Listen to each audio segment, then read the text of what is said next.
കൊൽക്കത്ത എന്ന് പറഞ്ഞ നഗരം പണ്ട് തൊട്ടേ ഉള്ളൊരു ഡ്രീമാണ്. അവിടെ ഒരുപാട് പുസ്തകങ്ങളുണ്ട്, പുസ്തക സ്റ്റാളുകളുണ്ട്, അവിടെ ഒരുപാട് ബംഗ്ലാ സംസാരിക്കുന്ന മനുഷ്യന്മാരുണ്ട്.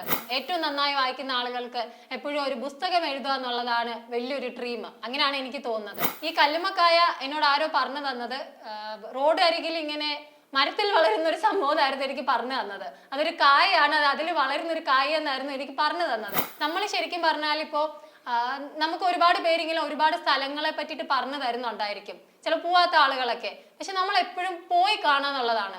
കാലം ഒരുപാട് മാറിയില്ല. അങ്ങനെ ഇന്ത്യയിലാണെങ്കിലും വിദേശത്താണെങ്കിലും സ്ത്രീകൾ അത്രയും പേടിക്കേണ്ട അവസ്ഥ ഇപ്പോഴും ഉണ്ടോ യാത്രയുടെ അനുഭവത്തിൽ? ഇപ്പോൾ ഈ ഇടയ്ക്ക് ഞാൻ വെസ്റ്റ് ബംഗാൾ പോയിട്ടുണ്ടായിരുന്നു.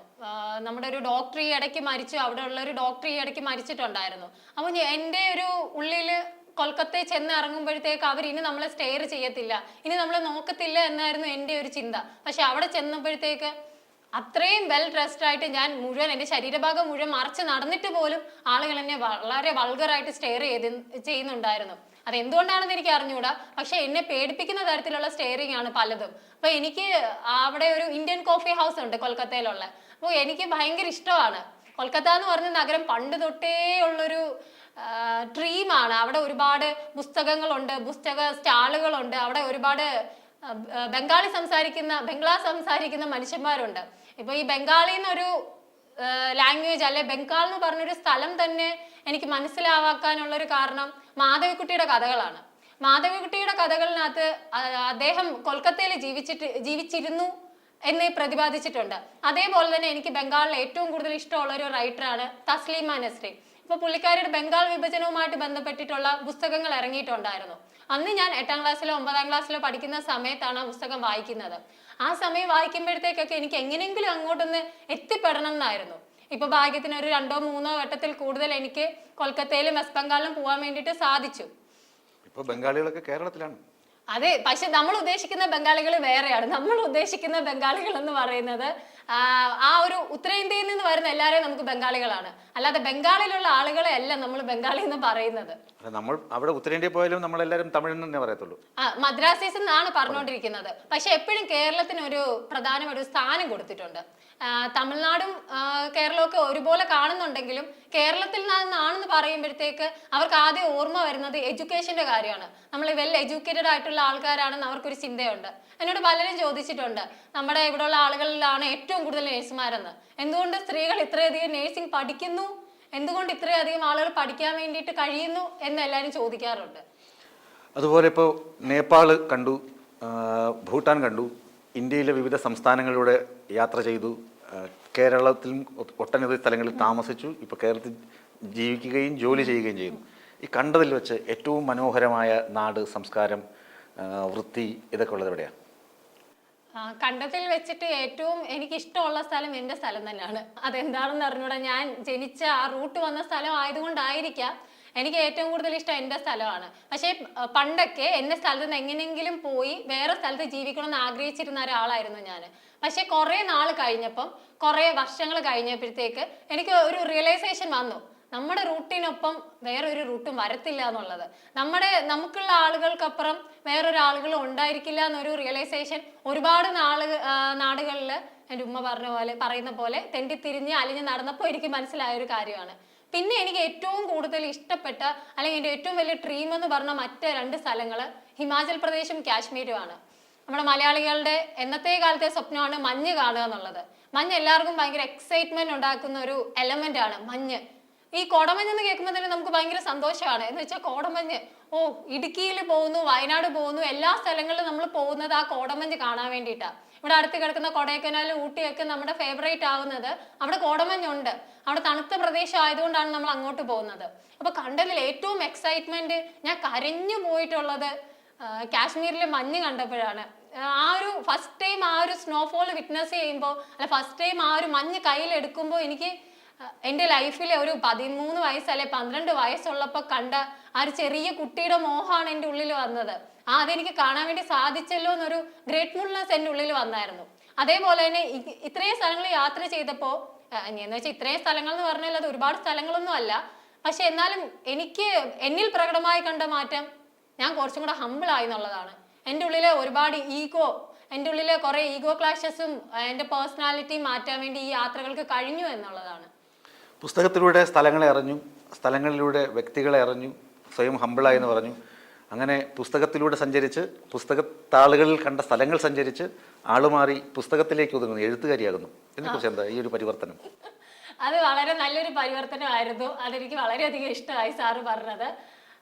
അതായത് എല്ലാ വായനക്കാരുടെയും ഏറ്റവും വലിയ സ്വപ്നം ഒരു എഴുത്തുകാരിയാവുക എന്നുള്ളതാണ്. എല്ലാമെന്നല്ല, മെജോറിറ്റി ആയിട്ടുള്ള എല്ലാ വായനക്കാരുടെയും ഒരു സ്വപ്നം, ഏറ്റവും നന്നായി വായിക്കുന്ന ആളുകൾക്ക് എപ്പോഴും ഒരു പുസ്തകം എഴുതുക എന്നുള്ളതാണ് വലിയൊരു ഡ്രീം. അങ്ങനെയാണ് എനിക്ക് തോന്നുന്നത്. ഞാൻ അങ്ങനെയായിരുന്നു. 6ാം ക്ലാസ്സിലും 7ാം ക്ലാസ്സിലും ഒക്കെ പഠിക്കുമ്പോൾ ഓരോരോ പുസ്തകങ്ങൾ വായിക്കുമ്പോൾ, ഇപ്പോൾ KR മീരയുടെയും മാധവിക്കുട്ടിയുടെയും ഒക്കെ പുസ്തകങ്ങൾ വായിക്കുമ്പോൾ എനിക്ക് ഭയങ്കര ആഗ്രഹമാണ് ഞാനും ഇതുപോലൊരു എഴുത്തുകാരിയാണോ എന്നുള്ളത്. ഈ ഓരോ സ്ഥലങ്ങളിൽ, ഇപ്പൊ ഞാൻ കൊൽക്കത്തയുടെ കാര്യം പറഞ്ഞില്ലേ, അവിടെ എന്തെങ്കിലും ഒരിക്കലും ഒരു എഴുത്തുകാരിയായിട്ട് പോകണമെന്ന് ഞാൻ വളരെയധികം ആഗ്രഹിച്ചിട്ടുണ്ട്.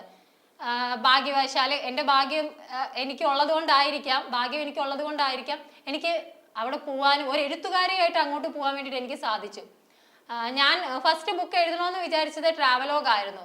പക്ഷെ പിന്നീട് ആ തീരുമാനം മാറ്റുകയും സാമൂഹ്യസ്ത്രീ എന്ന് പറഞ്ഞൊരു ലേഖനം എഴുതുകയും ചെയ്തു. ഇപ്പോൾ ആളുകൾ, ഇപ്പോൾ ഞാൻ ഇന്റർവ്യൂ കൊടുക്കുമ്പോൾ പലരും പറയുന്നുണ്ട് ബുക്കിന്റെ പബ്ലിസിറ്റിക്ക് വേണ്ടിയിട്ടാണ് കൊടുക്കുന്നതെന്ന്. പക്ഷെ ശരിക്കും പറഞ്ഞാൽ 2021 ഡിസംബറിൽ എഴുതിയ പുസ്തകമായിരുന്നു അത്. 2022 അതിന് മലയാള പുരസ്കാരം ലഭിച്ചിട്ടുണ്ട്. ഇപ്പൊ ഇനി 2024 ഇന്റർവ്യൂ ഒരിക്കലും പബ്ലിസിറ്റിക്ക് വേണ്ടിയിട്ടല്ലല്ലോ കൊടുക്കുന്നത്. തീർച്ചയായിട്ടും കുറേ കാര്യങ്ങൾ പറഞ്ഞു, സാമൂഹിക സ്ത്രീ വരെ എത്തി. ഇതിൽ നിന്ന് പ്രേക്ഷകർ മനസ്സിലാക്കേണ്ട ഒരു കാര്യം, നമ്മളൊരു ചായക്കട നടത്തുന്ന ഒരു ദമ്പതികളെ കുറിച്ച് വായിച്ചിട്ടുണ്ട്. ഒരുപാട് രാജ്യങ്ങളിൽ യാത്ര ചെയ്ത ആ പച്ചൻ അടുത്ത കാലത്താണ് മരിച്ചുപോയത്. ആ യാത്രകളെ കുറിച്ച് വായിച്ചറിഞ്ഞിട്ടുണ്ട്. യാത്രയ്ക്ക് ചില ആളുകൾ തയ്യാറെടുക്കണം. 2-3 ബാഗ്, ട്രോളി ബാഗ്, ഒരുപാട് സാധനങ്ങൾ ഒക്കെ കൊണ്ടാണ് പലരും യാത്രയ്ക്ക് പോകുന്നത്, ഏതെങ്കിലും സ്ഥലം കാണാൻ പോകുന്നത്. അങ്ങനെയൊന്നും വേണ്ട എന്ന് തെളിയിക്കുകയാണ് സുനീസ എന്ന യാത്രക്കാരി. ഒറ്റയ്ക്ക് സഞ്ചരിക്കുന്ന ആൾ. ഈ ഒരുപാട് ബാഗൊക്കെ എടുത്ത് ട്രാവൽ ചെയ്യുന്നവരെ നമ്മൾ ഒരിക്കലും ട്രാവലർ എന്ന് പറയില്ല, അവർ ടൂറിസ്റ്റ് ആണ്. അവർ സ്ഥലങ്ങൾ കാണാൻ വേണ്ടി മാത്രമാണ് പോകുന്നത്.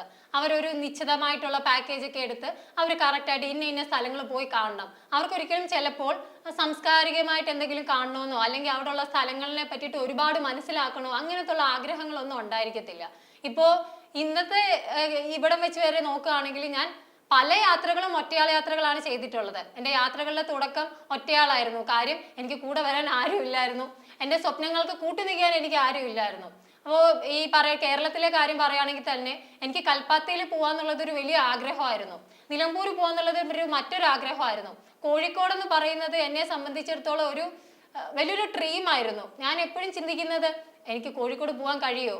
അവിടെ ആണെങ്കിൽ ഒരുപാട് സ്നാക്സ് കിട്ടുന്ന ഒരു സ്ഥലമാണ് കോഴിക്കോട്. ഇപ്പൊ കോഴിക്കോട് മിഠായി തെരുവില് ഏറ്റവും കൂടുതൽ മിഠായികളുള്ള സ്ഥലമെന്നായിരുന്നു എൻ്റെ മനസ്സിലുണ്ടായിരുന്നത്. എനിക്കാരും പറഞ്ഞു തന്നിട്ടില്ല അത് മിഠായികളുള്ള സ്ഥലമല്ല, അതവിടെ വേറെ ഒരുപാട് ഷോപ്പുകളുള്ള ഒരു സ്ഥലമാണെന്ന് എനിക്കാരും പറഞ്ഞു തന്നിട്ടില്ല. അതേപോലെ വളരെ രസകരമായിട്ട് ഞാൻ കുറെ വർഷങ്ങളോളം വിചാരിച്ചുകൊണ്ടിരുന്ന ഒരു മണ്ടത്തരം, കല്ലുമ്മക്കായ എന്ന് പറഞ്ഞൊരു പലഹാരം ഉണ്ട് അവിടെ. ഈ കല്ലുമ്മക്കായ എന്നോട് ആരോ പറഞ്ഞു തന്നത് റോഡ് അരികിൽ ഇങ്ങനെ മരത്തിൽ വളരുന്ന ഒരു സംഭവമായിരുന്നു എനിക്ക് പറഞ്ഞു തന്നത്. അതൊരു കായാണ്, അത് അതിൽ വളരുന്ന ഒരു കായ എന്നായിരുന്നു എനിക്ക് പറഞ്ഞു തന്നത്. പക്ഷെ ഞാൻ വർഷങ്ങളോളം വിശ്വസിക്കുകയും പിന്നെ കുറെ നാൾ കഴിഞ്ഞപ്പോഴത്തേക്ക് കുറച്ചധികം സോഷ്യലൈസ് ഒക്കെ ചെയ്യാൻ തുടങ്ങിയപ്പോൾ എനിക്ക് മനസ്സിലായത് അത് അങ്ങനെ അല്ല എന്നുള്ളതാണ്. അതേപോലെ തന്നെ ഞാൻ മനസ്സിലാക്കിയ വേറൊരു സ്ഥലത്തിനെ പറ്റിയിട്ടുള്ള മിത്തെന്ന് വെച്ചാൽ നാഗാലാൻഡ് നമ്മുടെ നോർത്ത് ഈസ്റ്റ് റീജിയനിൽ വരുന്ന ഒരു സ്ഥലമാണ്. നാഗാലാൻഡിൽ ഏറ്റവും കൂടുതലുള്ളത് പാമ്പാണ് അവരെന്നോട് പറഞ്ഞു തന്നത്. ആ സമയത്ത് എനിക്ക് ഏറ്റവും ആ സമയത്തും ഈ സമയത്തും ഒക്കെ എനിക്ക് ഏറ്റവും പേടിയുള്ളൊരു ജീവനാണ് ഈ പാമ്പ്. അപ്പോൾ ഇവർ പറഞ്ഞു നാഗാലാൻഡിൽ പോയ നിറച്ച് പാമ്പായിരിക്കും, അവിടെ നിങ്ങൾ വിചാരിക്കുന്നത് പോലെ അല്ല എന്ന് എനിക്ക് എല്ലാവരും പറഞ്ഞു തന്നു. പിന്നീട് പക്ഷേ എനിക്കിപ്പോൾ ഞാൻ ഈ ഇടയ്ക്ക് നാഗാലാൻഡിൽ പോയപ്പോഴാണ് നാഗാസ് എന്ന് പറഞ്ഞൊരു സമൂഹം, അങ്ങനെ ഒരു കമ്മ്യൂണിറ്റി ഒരുമിച്ച് ചേർന്ന് താമസിക്കുന്ന ഒരു സ്ഥലമാണ് നാഗാലാൻഡ് എന്ന് മനസ്സിലായത്. അതേപോലെ തന്നെ മേഘാലയയും സിക്കിമും ഒക്കെ അങ്ങനെയാണ് എനിക്ക് മനസ്സിലായിരിക്കുന്നത്. നമ്മൾ ശരിക്കും പറഞ്ഞാൽ ഇപ്പോൾ നമുക്ക് ഒരുപാട് പേരിങ്ങനെ ഒരുപാട് സ്ഥലങ്ങളെ പറ്റിയിട്ട് പറഞ്ഞു തരുന്നുണ്ടായിരിക്കും, ചില പോവാത്ത ആളുകളൊക്കെ. പക്ഷെ നമ്മൾ എപ്പോഴും പോയി കാണാന്നുള്ളതാണ്. ചിലർ നമ്മളോട് പറയില്ലേ ഇന്ന സ്ഥലത്ത് പോകരുത്, ഇന്ന സ്ഥലം രസമില്ല, ഇന്ന സ്ഥലം കൊള്ളത്തില്ല എന്നുള്ളത്. പക്ഷെ നമ്മൾ പോയി കഴിഞ്ഞാൽ മാത്രമേ നമുക്ക് മനസ്സിലാവുള്ളൂ. അവരുടെ ടേസ്റ്റ് ആയിരിക്കത്തില്ലല്ലോ നമ്മുടെ ടേസ്റ്റ്. അപ്പൊ നമ്മൾ പോവാന്നുള്ളതാണ്. നമുക്ക് ഇഷ്ടപ്പെടുന്നോ ഇല്ലയോ എന്നുള്ളതല്ല, അവിടെ പോവാ, നമ്മളത് കാണുക, അത് എക്സ്പീരിയൻസ് ചെയ്യുക എന്നുള്ളതാണ്. ഒരു എഴുത്തുകാരൻ്റെ പേര് ഓർക്കുന്നില്ല, അദ്ദേഹം പറഞ്ഞിട്ടുണ്ട് ഭൂമിയിൽ എല്ലാ സ്ഥലവും ഒരുപോലെയാണ്, മനോഹരമാണ്. അതുകൊണ്ട് എല്ലാം കാണണം എന്ന് ഇല്ല. നിങ്ങൾ ജീവിക്കുന്ന സ്ഥലവും മനോഹരം എന്നാണ്. ഒരുപക്ഷെങ്കിൽ പല ആളുകൾക്കും അവരുടെ ചുറ്റുപാടുമുള്ള നന്മകളോ അല്ലെങ്കിൽ ഭംഗിയോ ആസ്വദിക്കാൻ കഴിയില്ല. ഏതായാലും സുനീസയ്ക്ക് സ്വന്തം നാടിനെക്കുറിച്ചുള്ള അഭിമാനമുണ്ട്. ആ നാടിനെക്കുറിച്ച് A to Z അറിയാം. നാട്ടിൽ ജീവിക്കുന്നതാണ് സന്തോഷമെന്നും മനസ്സിലാക്കുന്നു. വളരെ സന്തോഷം ഇത്രയും നേരം അനുഭവങ്ങൾ പങ്കുവച്ചത്. യാത്രക്കാരി, അതായത് ഓരോ സ്ഥലങ്ങൾ, പുസ്തകത്തിൽ വായിച്ച സ്ഥലങ്ങൾ കണ്ടെത്തി അവിടെ പോകുന്ന യാത്രക്കാരിയായ സുനീസയുടെ ജീവിതാനുഭവങ്ങളും ജീവിത വിജയങ്ങളുമാണ്.